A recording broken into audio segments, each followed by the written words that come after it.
आज आपण मुसळवाडीच्या हद्दीतील माडूक सेंटरच्या जवळ जी वस्ती आहे तर या वस्तीवरती आपण आहोत आणि काल 27 जुलै रोजी कुमारी साक्षी किशोर बर्डे या मुलीनं या राहत्या घरी गळफास घेऊन आत्महत्या केली होती आणि काल तिचा अंत्यविधी झाला। ही घटना या घटनेच्या बाबत सविस्तर माहिती घेण्यासाठी आपण आज इथं आलो आहोत। 10-10:30 वाजता मी घरी आलो, जेवण वगैरे केलं, पोरीने जेवण करून झोपली, मग तिच्याकडे पाहिलं ती झोपेल होती, मग मी पण जाऊन झोपलो, तिला रूम सेपरेट होता, मग त्या रूम मध्ये ती झोपेल होती। मग सकाळी आम्ही 5 वाजता उठलो, माझ्या भावाला कामाला जायचं होतं, त्याला डबा करावा लागतो, पोरांना शाळेचा डबा करावा लागतो, म्हणून आम्ही 5 वाजता उठलो तर आम्ही पाहत होतो काय माझ्या पोरीनं गळफास घेतलेला होता। गळफास घेतला, तिथे मी उतरून घेतलं खाली। आज मला कळालं, माझ्या भावाने फोन केला पोलीस स्टेशनला, पोलिस आले, तिथून आम्हाला सरकारी दवाखान्यात नेलं रावरी स्टेशनला, तिथून मग परत ते पुलापाशी नेलं ती CNG करायला, तिथं गेलो आम्ही, तिथं सुद्धा आम्हाला प्रेस वाले भेटले, त्यांच्यासोबत बोलणं झालं, ते म्हणले असं कसं काय झालं, म्हणलं सर असं तिनं फक्त इंस्टाग्राम वापरत होती, मला त्याच्यावर तिनं काही केलं नाही, त्याला टेक मेसेज आले, त्या टेक मेसेज वरती पोरांनी तर कितक्या वेळा शिव्या गाळी केलेले, तू ऑनलाईन असून सुद्धा तू काही रिप्लाय देत नाही, असं तसं तिला घाणघाण शिव्या दिलेले त्या पोरांनी, त्या पोराचं नाव माहिती नाही काही नाही, त्याच्यामुळे आम्ही अजून तसंच बसेल, आम्हाला पोलीस कंप्लेंट करायची। मग त्याच्यामुळे ते मग कोण म्हणतंय मानवरीचा आहे, कोण म्हणतंय हनुमानवाडीचा आहे, असं चाललं ते, त्याच्यामुळे अजून आम्ही माहिती नाही भेटलेली, मला ती माहिती भेटली की मग आम्ही तुरंत कंप्लेंट देणार आहे त्याच्या नावाची, कारण की माझ्या पोरीने धासरा घेतला, तिच्यासाठी तो रोज यायचा, जाऊन बसायचा तिथे, शाळेच्या बाहेर थांबायचा, यो करायचा, ती घाबरून गेली होती माझी पोरगी, त्यामुळं माझ्या पोरीनं ते असं करून घेतलं। मॅडमनी बी त्याला ताकीद दिली होती की पोरांनी तरी तसं नाही समजूतदार घेतलीच नाही, त्यांनी त्या माझ्या पोरीला धास्ती घातली, माझ्या पोरीने त्याच्यामुळे आत्महत्या केली। मला न्याय पाहिजे, मला काही करून, माझ्या पोरीचा जीव गेलेला आहे त्याच्यामुळं। म्हणजे मॅडमने त्याला त्या पोराला झापलं तर त्यावेळेस तुम्ही प्रत्यक्षात होते का? हा, मी होतो ना तिथे, त्या मुलाला पाहिलेलं त्यावेळेस? पाहिलेलं आहे, ते बी पोरगा लहानच होतं, म्हणून मी पण काय म्हणलो ना, म्हणून मला मारायची इच्छा नाही झाली, आता एवढं लहान पोराला कसं काय मारू मी, ते बी लहान, ते बी 16-17 वर्षाचाच होता वाटतं, ते काय वय आपल्याला नाही सांगता येत, पण तसं लहान दिसलं म्हणून मी पण त्याला काय म्हणलं नाही, जाऊ दे मला इथून पुढं तू काय तिला तकलीफ देऊ नको, नाही तर मी तुला घरी येऊन मारीन म्हणलं, तिथून तसं झालं,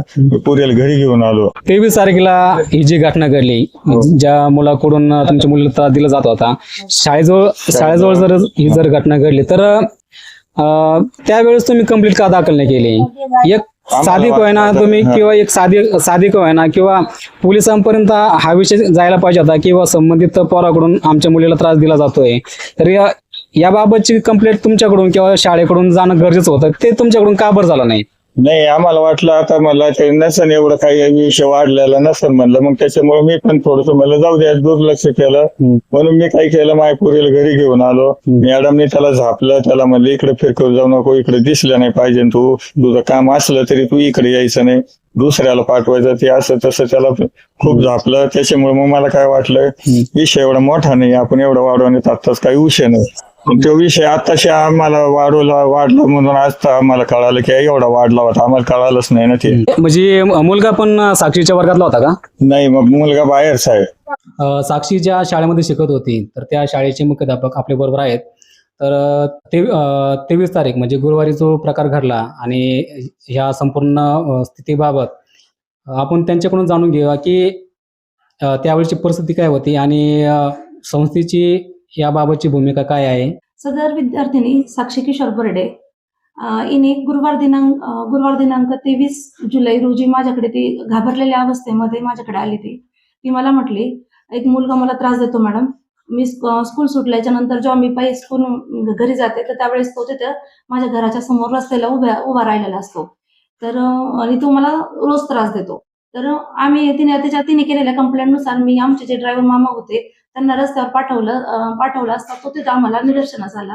मग आम्ही त्या मुलाला स्कूलमध्ये ऑफिसमध्ये बोलवलं, त्याच्याकडे विचारणा केली आणि ह्या गोष्टीची कल्पना त्याच्या आई वडिलांना असावी म्हणून त्याच्या वडिलांना पण स्कूलमध्ये ऑफिसमध्ये बोलवून घेतलं आणि सदर हा सगळा प्रकार तिच्या वडिलांच्या निदर्शनास आणून दिला। तर त्यावेळेस ती खूप जास्त घाबरलेल्या मनस्थितीमध्ये होती, तर त्या मुलाला पण आम्ही समज दिली, त्याच्या वडिलांना पण आम्ही सांगितलेलं होतं की तुम्हाला जर त्या मुलाविषयी जर काही कंप्लेंट वगैरे करायची असेल तर तुम्ही करा, त्यानंतर गुरुवारी ती तिच्या वडिलांबरोबर घरी गेली. शुक्रवारी ती शाळेत आली नाही. शुक्रवार, शनिवार, रविवार ह्या 3 दिवसामध्ये त्या मुलाने तिला कुठला मानसिक त्रास दिला की ज्याच्याने ती आत्महत्या करण्यास प्रवृत्त झाली. तर ते आपल्याला शोधून काढावं लागेल. आमची एकच मागणी आहे की सदर विद्यार्थिनी किशोर साक्षी बर्डे ही एकदम साधी सरळ गुणी विद्यार्थिनी होती. तिला न्याय हा मिळालाच पाहिजे. जी काही कायदेशीर प्रक्रिया असेल त्याच्यामध्ये संस्थेकडून तिच्या पालकांना सर्व प्रकारचं सहकार्य केलं जाईल. मॅडम, जो कोणी जो मुलगा होता तो शाळेचाच विद्यार्थी होता की बाहेरचा होता? नाही, तो विद्यार्थी आपल्या शाळेचा नव्हता, तो बाहेरचा होता. तो कोण होता त्याची पण आम्हाला काही कल्पना नाही. पण तिने आम्हाला अशी कंप्लेंट केली होती की शाळा सुटल्याच्या नंतर मी जेव्हा घरी जाते त्यावेळेस तो रस्त्यामध्ये उभारून मला त्रास देतो. मग तो त्या दिवशी आम्हाला तिथे आढळला सुद्धा, तर आम्ही त्याला बोलून घेतलं होतं स्कूलमध्ये. म्हणजे शाळा सुटल्यानंतर फक्त साक्षीलाच त्रास द्यायचा की इतर पण विद्यार्थी असतील, मुलं मुली असतील, यांना पण त्याच्याकडून काही त्रास? नाही, फक्त साक्षीने मला कंप्लेंट केली. बाकी कुठल्या विद्यार्थ्यांकडून मला तशा प्रकारची काही कंप्लेंट आली नाही. कारण बाकी सगळी मुलं बसने येतात जातात. ही एकटीच अशी होती की जी पायी जायची. म्हणजे घराचं अंतर तसं? हो, घराचं अंतर जवळ असल्यामुळे ती पायी जायची. बाकीची मुलं बसने ट्रॅव्हल करतात, त्याच्यामुळे तसं काही दुसऱ्यांकडून काही कंप्लेंट नाही आली. काही दिवसापूर्वीपासून जो कोणी मुलगा आहे तो साक्षीचा पाठलाग करायचा, त्याला फॉलो करायचा. म्हणजे शाळा भरायच्या वेळेला आणि शाळा सुटल्यानंतर या वेळेमध्ये तो तिच्याशी संपर्क साधण्याचा प्रयत्न करायचा. आणि मधल्या काळामध्ये त्याने टेक्स्ट मेसेज पण केलेले आहेत ज्यामध्ये काही टप्प्यावरती मोजकेच मेसेज टाकलेले आहेत. आणि यामध्ये त्यानं साक्षीला स्वतःबरोबर बोलण्यासाठी तिला फोर्स केलेला आहे. आणि साक्षीकडून कुठल्याच पद्धतीचा रिप्लाय न गेल्यामुळं त्यानं 2 ते 3 वेळेस तिला शिवीगाळ पण केलेली आहे. म्हणजे साक्षी शेवटच्या घटकापर्यंत स्वतःचा डिफेन्स करण्यासाठी प्रयत्न करत होती.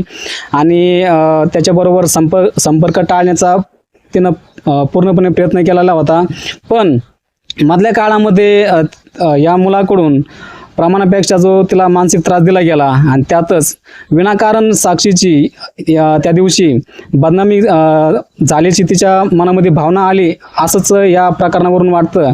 आणि यामुळेच तिनं आत्महत्यासारखं मोठं पाऊल उचललं. आदिवासी समुदायामध्ये मुलींचं शिक्षणातले प्रमाण खूप कमी आहे आणि सर्व परिस्थितीवरती मात करून मुली शिक्षणामध्ये पुढं पाऊल टाकतायत, प्रगती करतायत.